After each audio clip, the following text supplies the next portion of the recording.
Hello, my name is Dr. Judith Rolfs, and I am a mom of 4 and a grandmother of 7. And I'm going to talk to you and chat with you about one of the greatest joys of my life, and that has been being involved in such amazing and different ways with children, both my own personal children, and also I started out as a 3rd grade teacher, and then I had my own preschool for several years and substitute taught at almost every level of grade school and high school over the years, and then went into counseling, marriage and family counseling, and dealt with many children in that role. And I am so excited about this topic because I think the joy of being a parent is one of the greatest joys and privilege that there is. But I want to talk to you about something that a little different slant on that, and that is that every single one of you who is a parent is also automatically put in the role of being a teacher. Now, you may not actually think of it that way, but every single interaction that you have with your children is a learning moment for them. They are watching everything you do, and the way that you talk, the way that you interact with them and with others, and they are just absorbing all of this like a sponge. So this is what you are doing. You are a teacher, always and forever. You are their first teacher, the most powerful teacher. You make the greatest impact on them. Now you can do this in an unstructured way, just through your natural activities, or you can put a little structure to it. And by doing that and being more mindful, oftentimes you can enrich some of the experiences that you have with your children. And when I say structured, I mean something that's maybe a few minutes to 30 minutes of an activity that you plan in your home.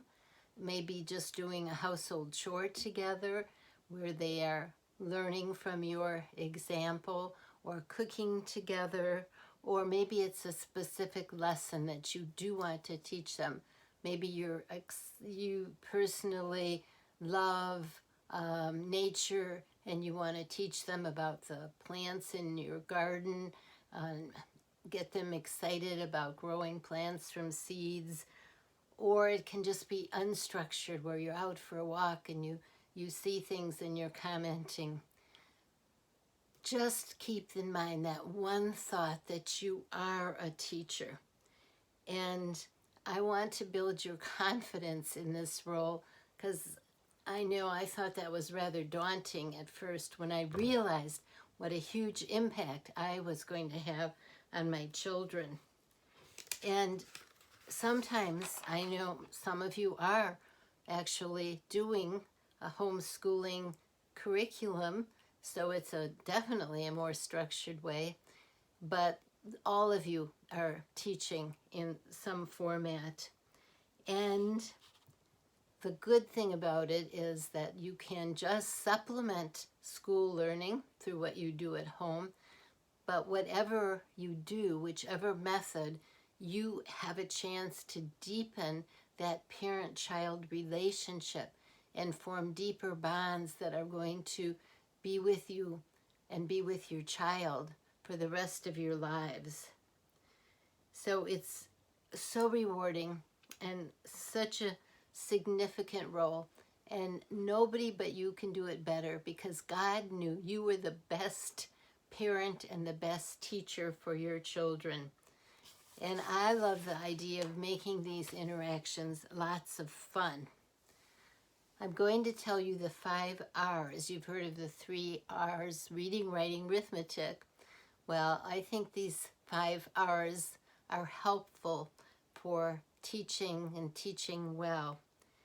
And one of them, if you do consistent, structured teaching, you want to have it be somewhat scheduled. Maybe you do a little life lesson around your dinner table, family time, or a Bible study time at dinner. So that would definitely be some structure. But if you can set some routine time for some of your interactions that are focused on learning and teaching, it's really very helpful. And another is repetition. Sometimes you need to teach and focus on something over and over for children to get it. So be prepared, be patient, be consistent, be ready with this repetition. And then reinforcement is always important. Giving your children praise, specific praise, meaningful for a certain aspect of what they are doing, and you will get them just glowing and growing when you water and nurture them with appropriate praise. And that's how you reinforce the good that you want. So the 3 R's: routine, repetition, reinforcement. The fourth one is reassessment, to go back and check after the fact. Have they learned? Have they incorporated? Maybe it's you're teaching manners and you want to make sure that they have absorbed what you are teaching. And then rejoice, celebrate when they do learn what you want them to. It's something that you want to delight in and have them delight in their achievements too. It's helpful for you to know the stages of mental development. I don't want to over-focus on this.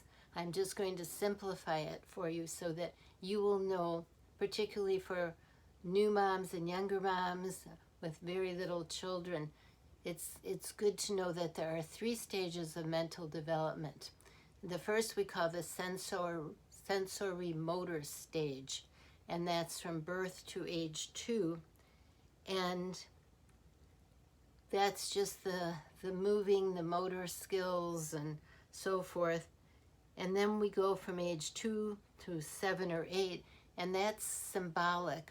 And that's when you teach that way, it's best to use an object for them to focus on, to sustain their attention, and to be the object of your learning. And it's not until actually age 7 on up, there's of course slight variations, but generally 7, 8 on up, that children get into what we call concrete operational. Now you don't need to remember these words. They were designed by Piaget, who studied his own children and saw these stages of development. But it's at that age that children can actually process things and think in their head. They don't need to have an object to focus on. They can start coming to conclusions and even working math problems. When they're in the earlier stage, to do math, you needed to give them like 2 balls or 2 apples and 3 oranges. Now they can actually conceptualize things in their head. So you just want to generally be mindful of those stages so that you're not asking them to do things that they are not capable of. Now, I have my book, Parents' Treasurebox of Ideas. This is for preschoolers, but it's packed with specific things that you can do in every area of your home. And one of the early things is helping with sensory development, helping children enhance their senses, because that's how the very first learning happens, through what they can touch and taste and feel and so forth. So there's all kinds of fun activities that you can do with that, sight activities and so forth. It's also good, though, to teach the children there are some things that are real that they cannot contact through their senses. They can't be aware of through their senses. Things that are real are like air. They can't touch air. They can't smell air that's clean and pure air. But it's real. And electricity they cannot see, but it's powerful and real. And the other thing is God is real and powerful and very present. But they cannot see with their senses. So this is an important concept for children to learn. The reality of the world that they can sense and the reality of the world they cannot sense. So that's one of the lessons in here, and all kinds of sight and hearing activities that are fun to do. And then special lessons, like there's 2 pages here on creative movement, all kinds of fun things that you can do together or have your children do, because it's so good for them to do any kind of imaginative play that's so helpful for their brain to develop. So creative, imaginative things. And then there's activities in nature. Oh my goodness. So many things. Keeping a nature table of their treasures somewhere by the door of the utility room, things they find outside and that they can go back to and watch and see, and maybe study and look up different kinds of rock formations and so forth. And creepy crawly creatures. It's really fun to do that, to go outside and turn over a rock and see what you find. And then there's social activities too, teaching care of possessions and social manners, safety habits, because you see the children that you have been given as a privilege to guard and to guide, they don't automatically learn all these things. And you can't be sure that they're going to pick them up in school either at certain stages.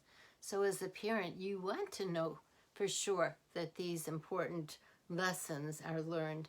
And you can also teach friendship skills so that your children will be able to be blessed with wonderful opportunities to share with other children and to know how to get along with them.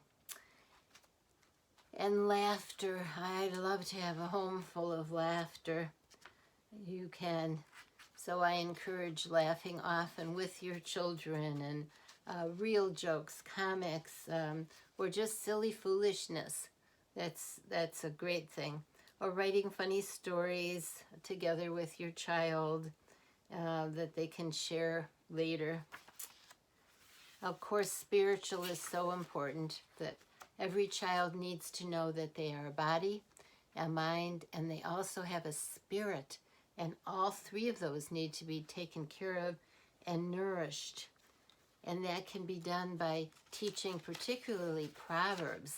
That's wonderful to teach children. There's 31 chapters of Proverbs, and I used to every day of the month focus on one of the different chapters and take one proverb from it. And then I would post it or talk about it, or sometimes have the children memorize it. It's just full of wonderful life advice.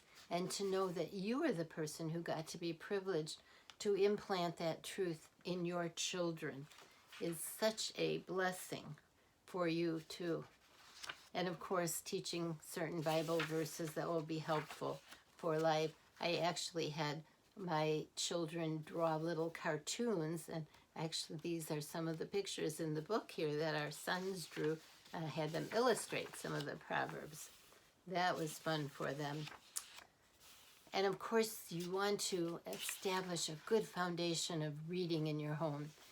Always have a stack of books that is at your child's reading level. And of course, I use the library hugely. I love libraries. But it's important that your children have some favorite books of their own that are steady and stay with them. Books like maybe The Velveteen Rabbit or The Giving Tree, that can actually be read at different stages. And of course, I recommend my Adventures of Tommy Smurley series for children 9 and up that have great moral lessons, plus they're super fun. But reading is, if you help your children have a passion for reading, you've given them one of the greatest gifts that they will ever have in their life. And words are so fascinating. We used to do a different vocabulary word at dinner every day, and then see if they could use it in a sentence. Having a rich vocabulary is such an asset in the world, and as they grow up and as they are involved in a career. It distinguishes you to have the ability to communicate well. And writing activities and just plain fun art activities, which are just so good for development of imagination and creativity. So there's all kinds of ideas in here, and also in the back it lists the stages according to ages for young children, so you know what you can expect from them. And it's important to help your children identify their strengths. You know, our world says that children are judged, and adults are judged by three things: by beauty, attractiveness, that's one of them, or by intellectual skills, or three, by athletic skills. But there's so many more areas of giftedness, because not everyone's going to excel in these three areas. And so we want to help children have a good self-concept and know what their strengths are. And as parents, you get to help them develop that and identify their strengths, and help them understand that they don't have to be competing with anyone else, because God has made them special with the gifts that He has given them that they can use and enjoy throughout their life. And there's other measures that you can look at and help them develop. I'm often reminded of a child who was not good in any sports, but had a propensity for ball games. And this was actually a story told by Dr. Dobson, and he said he took his son out and got him interested in playing tennis, and that became his sport, and he became very skillful in that. But he just watched his child and evaluated what would possibly be an area of giftedness, and that's what he worked on developing. So it's important that we help our children know that they are specially created by God, and they are gifted, and they need to be able to be sensing that they are protected from others, and protected from envy of someone else who's more skillful in a certain area. So just loving and nurturing your children and teaching them well, it's one of the most significant roles that you have in your life. And I'm so excited for those of you who are in the front lines now, who get to do this. I'm at the next level, you know, having done it with my children and then my grandchildren, and going to be moving into great-grandchildren, and a chance to, in some small ways, even continue to impact these young lives. It is a delight, a responsibility, and you can do it, and you can do it well, because God will empower you and grace you to do this, because any child that He's allowed to come into your realm of influence, you are equipped to deal with those children, and you can, in mighty ways, bless them. So I hope you find some of these ideas helpful. There are more in this Parents Treasure Box of ideas for preschoolers, and from time to time I put some on my website. You could check that out, www.judithrolfs.com. And if you found this helpful, please like it on YouTube and subscribe to my channel so that you can be made aware when there are other presentations that may be helpful to you so that you can build a fantastic, strong, healthy, joy-filled family that's a delight to you and honoring to God. And that's my privilege to be able to, in some small way, be part of this with you. So thank you for listening and have an awesome day.